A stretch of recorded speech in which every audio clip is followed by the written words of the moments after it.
చెప్పుకుందాం పౌరసత్వం. ఈరోజు వచ్చేసి ప్రాథమిక హక్కులు చెప్పుకుందాం. అసలు ప్రాథమిక హక్కులు అంటే ఏంటి? ఏ ప్రజల చేత కోరబడి ప్రభుత్వం చేత అధికారపూర్వకంగా ఇచ్చే వాటిని ప్రాథమిక హక్కులు అంటారు. వీటికి చట్టబద్ధత ఉంటుంది అనమాట. ప్రాథమిక హక్కులు లేకపోతే ఎలా ఉండదంటే ప్రపంచమే తలకిందులయ్యే ఛాన్స్ ఉంటుంది అన్నమాట. ఎందుకు రాచరికంలో వెళ్ళిపోతాం మళ్ళీ. ప్రాథమిక హక్కుల వల్ల ప్రపంచంలోని చాలా చోట్ల విప్లవాలు పోరాటాలు జరిగాయి. ఫ్రెంచ్ విప్లవం ఇవన్నీ ఓన్లీ ఒక ప్రాథమిక హక్కుల కోసం జరిగినాయి. ఇంగ్లాండ్ నుంచి జపాన్ దాకా ప్రాథమిక హక్కుల కోసమే పోరాటాలు జరిగాయి. ప్రాథమిక హక్కులు ఏందయ్యా ఈ ప్రాథమిక హక్కులు లేకపోతే ఎలా ఉంటుంది అంటే ఊహించడం కూడా చాలా కష్టం. ఒక బానిస బతుకులా ఉంటుంది అనమాట ప్రాథమిక హక్కులు లేకపోతే. ప్రాథమిక హక్కుల గురించి ఎలా చెబుతారంటే అండి, ఒక ప్రఖ్యాత రాజనీతి శాస్త్రవేత్త ఏమంటాడంటే, ఒక దేశం యొక్క గొప్పతనం తెలియాలి అంటే ఆ దేశం ప్రజలకు కల్పించబడ్డ ప్రాథమిక హక్కుల మీద ఆధారపడి ఉంటుందంట. ఒక దేశం యొక్క గొప్పతనం తెలియాలి అంటే ఆ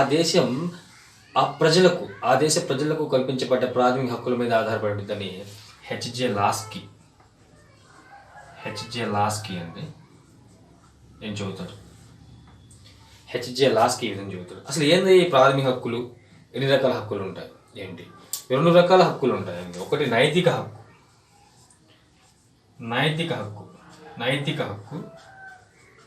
ప్రాథమిక హక్కు.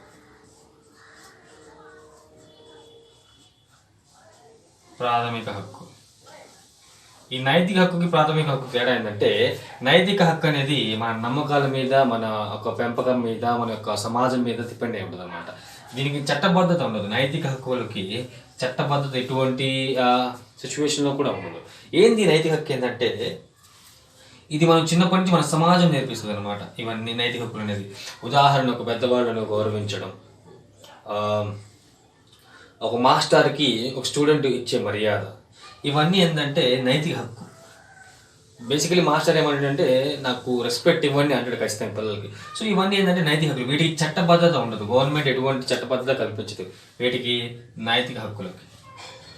ప్రాథమిక హక్కులు ఉంటాయి కదా, ఈ ప్రాథమిక హక్కులకి గవర్నమెంట్ కానీ లేకపోతే న్యాయశాఖ వీటికి రక్షణ కల్పిస్తుంది అనమాట.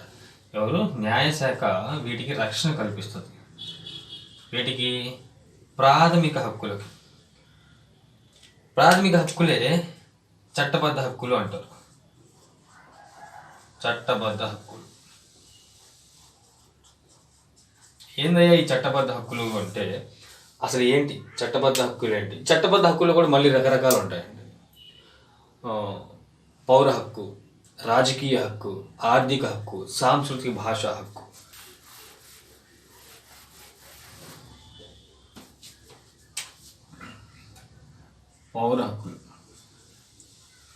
పౌర హక్కు అంటే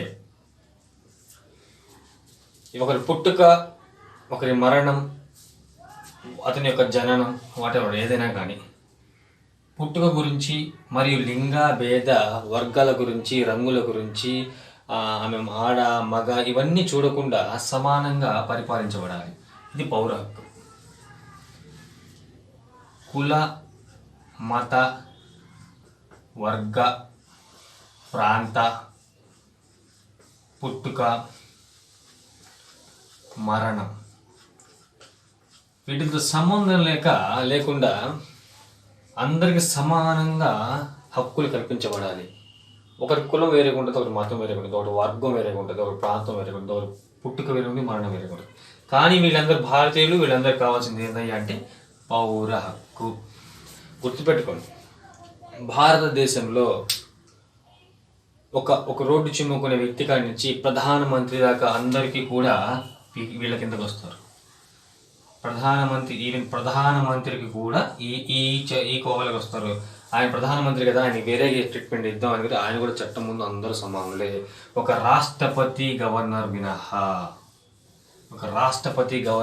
ఎందుకంటే రాష్ట్రపతి మీద ఎటువంటి క్రిమినల్ కేసులు అఫెన్స్ నడిపించబడవు. ఓన్లీ సివిల్ కేసులు మాత్రం, అది 2 నెలల నోటీసులు ముందు చేయాలి. అవి తర్వాత చెప్పుకుందాం. సో పౌర హక్కు. రాజకీయ హక్కు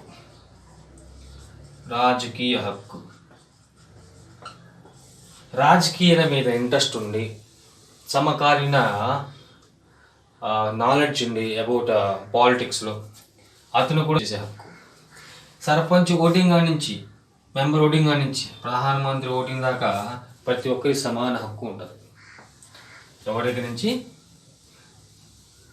వార్డు నెంబర్ కాడి నుంచి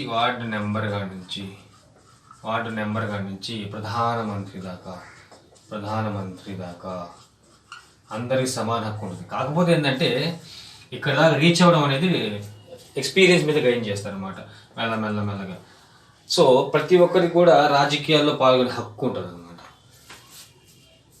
ఆర్థిక హక్కు. ఈ ఆర్థిక హక్కు కాస్త క్రిటికల్గా ఉన్నా కూడా దీని గురించి ముందు చెప్పుకుందాం. ఆర్థిక హక్కు. ఈ ఆర్థిక హక్కు అంటే ఇప్పుడు నేను భోజనం చేయడం, నాకు కావాల్సిన ఫుడ్ అంటే రేషన్ కూడా నేను అడగడం నా హక్కు, నేను సంపాదించుకోవడం నా హక్కు. ఆర్థికంగా నేను కాస్త కుదుట పడడం కూడా ఆర్థిక హక్కు అంటారు అనమాట. సాంస్కృతిక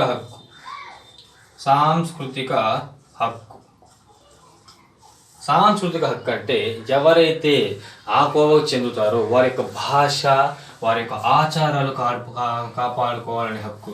ఉదాహరణకు మన ట్రైబల్స్ యొక్క భాషలను కూడా మనం చాలా గౌరవిస్తాం అనమాట. అందుకే వాళ్ళకి డోగ్రీ, సంతాలి, మైథిలి, బోడో ఇలాంటి జాతీయ భాషగా గుర్తించబడింది. వీటిని కూడా జాతీయ భాషగా గుర్తించాము. చాలా వరకు వీళ్ళు ఏంటంటే బెంగాల్ సరిహద్దు ప్రాంతాల్లో, కాశ్మీర్ సరిహద్దు ప్రాంతాల్లో, రాజస్థాన్ సరిహద్దు ప్రాంతాల్లో ఉంటారు అనమాట. చాలా ట్రైబల్స్లా ఉంటారు అనమాట. ఇప్పుడు కూడా మన ట్రైబల్స్ ఉంటారు కొంతమంది, వాళ్ళకు కూడా ప్రత్యేక అధికారాలు ఉంటాయి. వీళ్ళకి ఏంటంటే అండి వాళ్ళ యొక్క ఆచారాలు వాళ్ళు కాపాడే హక్కు వాళ్ళకు ఉంది. ఎందుకంటే న్యాయస్థానం వాళ్ళు కల్పిస్తుంది అనమాట వాళ్ళ యొక్క ఆచారాలు కాపాడుకునే హక్కు. సో ఇవన్నీ కలిపితే ప్రాథమిక హక్కులుగా తయారవుతాయి. ఇవన్నీ హక్కులు మూడవ భాగంలో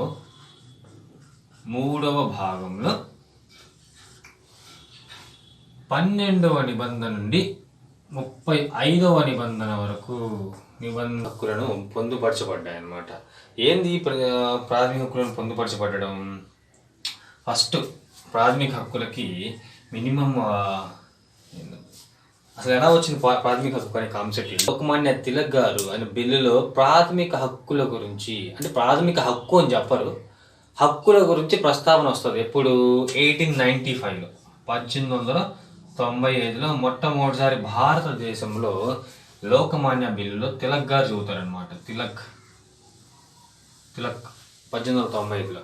తర్వాత 1911లో కలకత్తా సమావేశంలో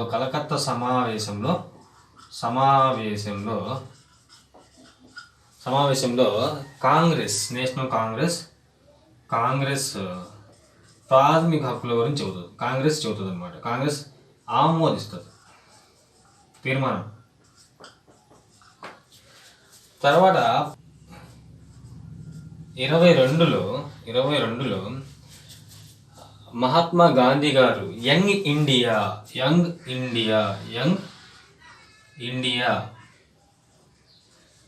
ఇండియా పుస్తకంలో పత్రికలో ప్రాథమిక హక్కుల గురించి ప్రస్తావనిస్తారు అనమాట. ప్రాథమిక హక్కులు 1927 మద్రాసులో అన్సారీ అధ్యక్షతన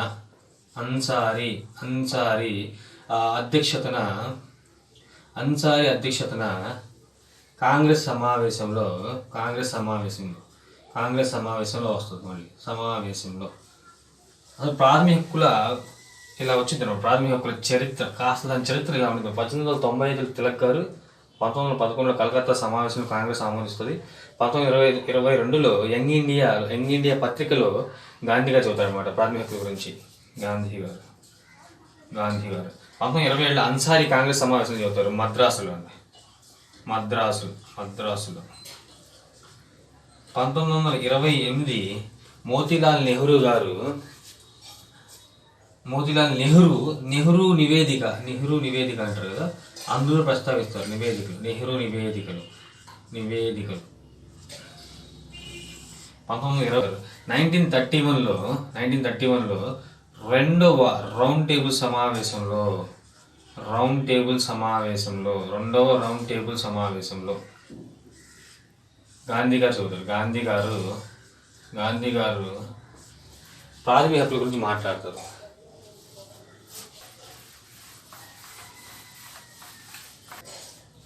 పంతొమ్మిది వందల ముప్పై ఒకటిలో సర్దార్ వల్లభాయ్ పటేల్ గారు కరాచీలో జరిగిన సమావేశంలో మాట్లాడతారు.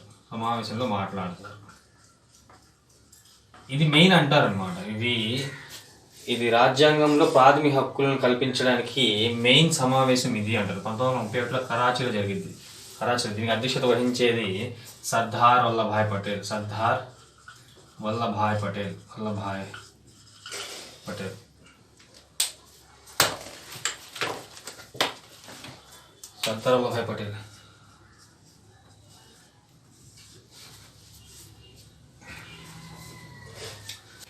1947 జనవరి 24న సలహా సంఘం ఏర్పడింది.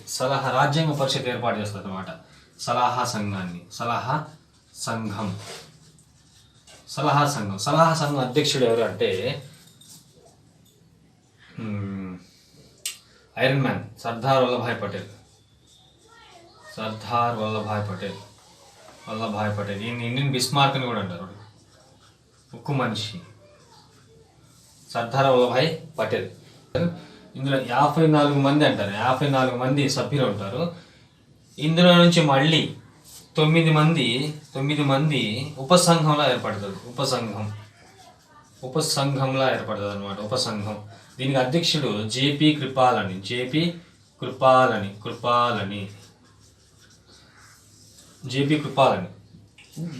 ఇది ఎప్పుడు పడుతుంది అంటే 1947 ఫిబ్రవరి 12న ఏర్పడుతుంది. ఎప్పుడు ఉపసంఘం ఎప్పుడు ఏర్పడుతుంది? ఫిబ్రవరి 12, 1947 ఏర్పడుతుంది. వీళ్ళు 9 మంది కలిసి ఒక ముసాయిదాని ఇస్తారన్నమాట. ముసాయిదా అంటే ఒక పత్రిక లాంటిది, లేకపోతే ఒక పత్రిక వాడేవారు ఏదైనా. వాళ్ళు ఈ 9 మంది ఏమనుకుంటున్నారో ఒక ముసాయిదాని ఏర్పాటు చేస్తారు. ఈ ముసాయిదాని చదివి ఆ హక్కులు ఏవైతే ఉన్నాయో ఆ హక్కులు రాజ్యాంగబద్ధంగా ఉన్నాయా, చట్టబద్ధం కానివి అని డివైడ్ చేసింది. హక్కులు చట్టబద్ధమైనవి కానివి చూసింది. చట్టబద్ధము కానివి చూసింది, వేరు చేసింది. అది చూసింది బిఎన్ రావు. రాజ్యాంగ పరిషత్ సలహాదారుడు, న్యాయ సలహాదారుడు బిఎన్ రావు. సో బిఎన్ రావు ఏం చేస్తారంటే అండి, ముసాయిదా ఇచ్చిన ప్రాథమిక హక్కులను ఈయన డివైడ్ చేస్తారనమాట. ఏ విధంగా? రాజ్యాంగ చట్టబద్ధమైనవి, చట్టబద్ధం కానివి. సో ఇలా చేయడం వల్ల కొన్ని హక్కులు అనేవి మనం పొందగలిగామన్నమాట. ఏ హక్కులండి? కొన్ని హక్కులు.